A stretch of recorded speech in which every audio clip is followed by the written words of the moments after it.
Welcome back to our course, Writing 242, Technical Communication. We are now progressing through the second section in our material here. And so in the last chapter, we talked about starting your career. So the things that we talked about was writing a resume and what is the best way to collect your information and convey that. We talked about having an application letter, cover letter. We talked about creating a portfolio, and then how you start to engage yourself in the interview process and follow up to the people that you interviewed with to let them know you're interested and keep them on the top of their list for folks that they want to be communicating with. In this chapter, we're going to be talking about the types of technical descriptions. So let me get to this chapter, just one second. So now we're going to be talking about the types of technical communications, things that you're going to be utilizing a lot.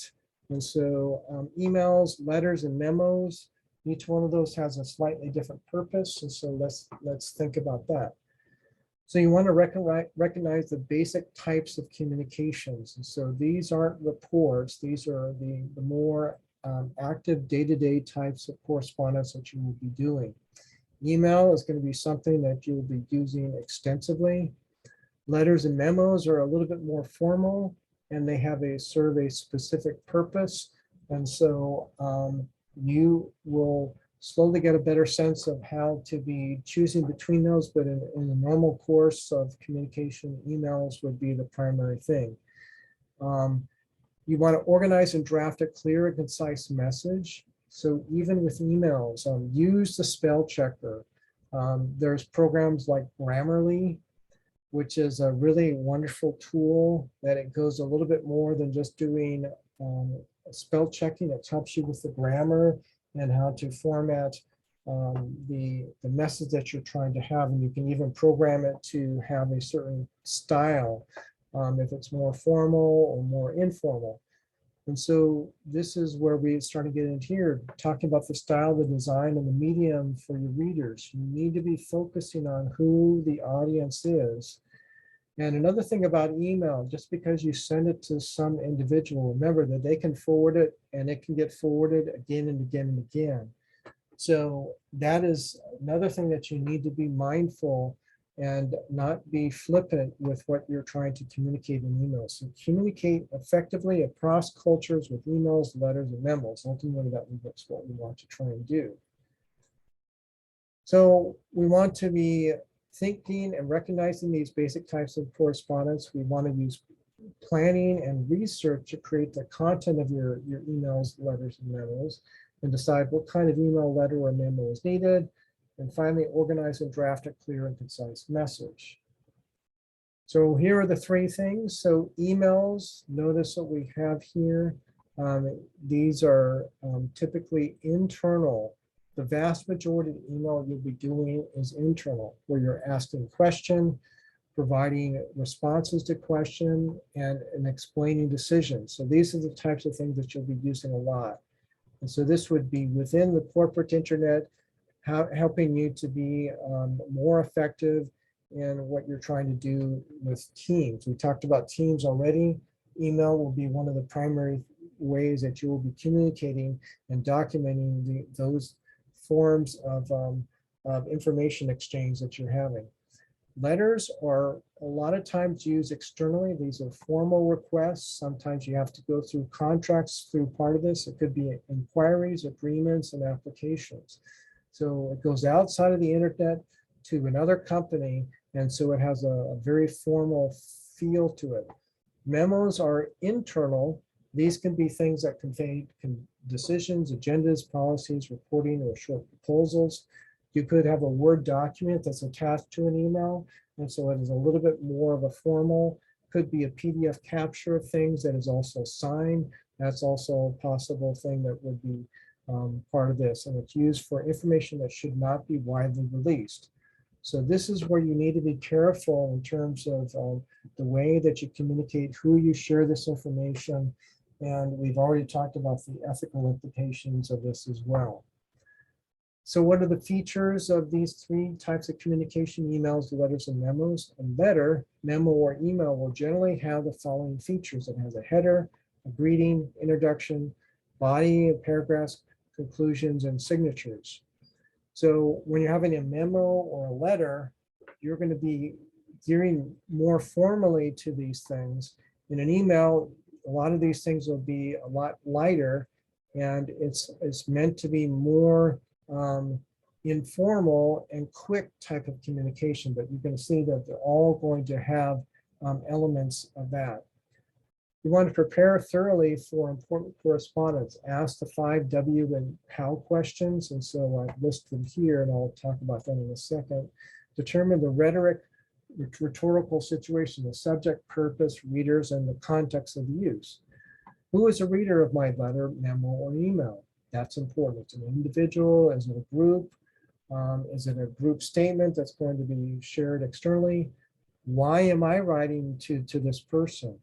So what is your role? What is their role? What is my point? What is the main thing that you must convey?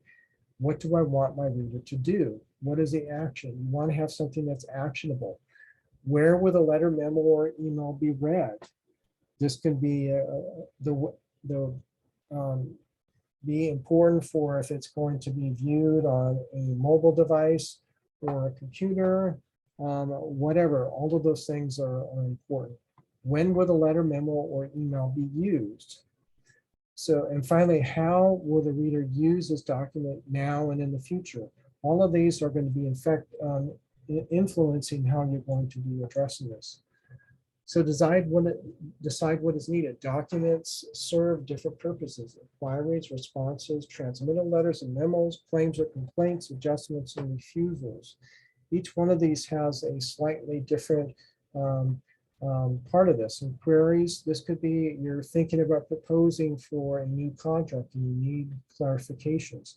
Maybe you're trying to find out about a job, and so you wanted to have some informal communication. So having someone that you've met on LinkedIn, or a friend that has been introduced to you from a friend that works in a business or a company that you're interested in. Could be responses that you have to be replying to questions or whatever. Could be a transmittal letter that's included with some formal documentation. It could be claims or complaints that have a more formal set of things that are being conveyed, adjustments. There needs to be some changes that need to be taking place, or a refusal. And you're saying no, but you're trying to say no in a polite, professional way. So then you need to organize and draft. And so this is where we're starting to see that the writing process is a lot of work. What is a purpose? That's the first thing you need to be figuring out. What are the topics? And so here we have a couple of key topics. You want to be thinking the reasoning, the facts, the data, and the examples. Have that all laid out. And so you could have this for one topic at a time, and make this appropriate for the type of correspondence that you're sending out. Having it right mean if it's a formal letter or memo, it's going to be fine. If it's longer, if it's an email, you need to make sure that things are brief and to the point. So style and design must fit the rhetorical situation. Strategies for developing an appropriate style are use the you style. You want to create a tone and avoid bureaucratic phrasing. All those things are important. So for the use style, place emphasis on readers rather than the author. So that would be something that you can be thinking about there. So here's trying to give you a comparison between a bureaucratic phrase versus a bureaucratic. So bureaucratic was per your request. As you requested, it's a little bit softer. In lieu of versus instead of. Attached, please find, or I have attached. In accordance with your wishes, as you requested. It has come to my attention, we know, in observance with versus according to, pursuant to versus in response to. So you can be thinking about this. What are other common bureaucratic phrases that you may know of?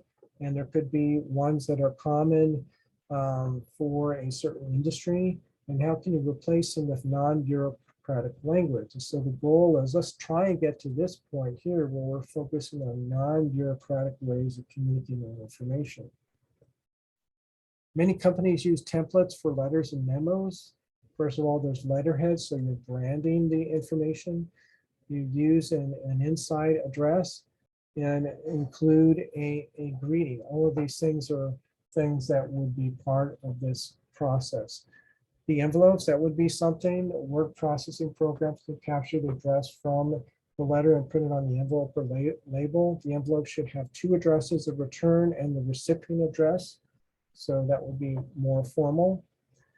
For formatting memos, you want to be using headers, use a template or make your own and write descriptive subject lines for the messages. You don't use a greeting, you have a block style, and headings are used for longer memos. Okay, what about emails when we're thinking about transcultural communication? If you have teams or colleagues that are in various parts of the world, this could be something that you're going to have to be dealing with. And so think about this. So we need to be thinking transculturally. Allow time to form a relationship. Use titles and last names. So err on the side of being respectful. Focus on the facts. Include some information where you're just starting to have some communication with them as you're starting to build a rapport. You can use attachments but only do that when needed, and use plain text. So these are some things that can be helpful for them. They may actually even go through a translation program if they're more comfortable in a language other than English. You want to limit or avoid photographs and graphics. Avoid cliches at the closing. Do not use humor. And create a simple signature file with your contact information. And use simple grammar and proofreading carefully. So these are all guidelines that can be helpful when you're trying to develop a rapport and talk effectively transculturally. Okay, that's it for this chapter. Thank you very much.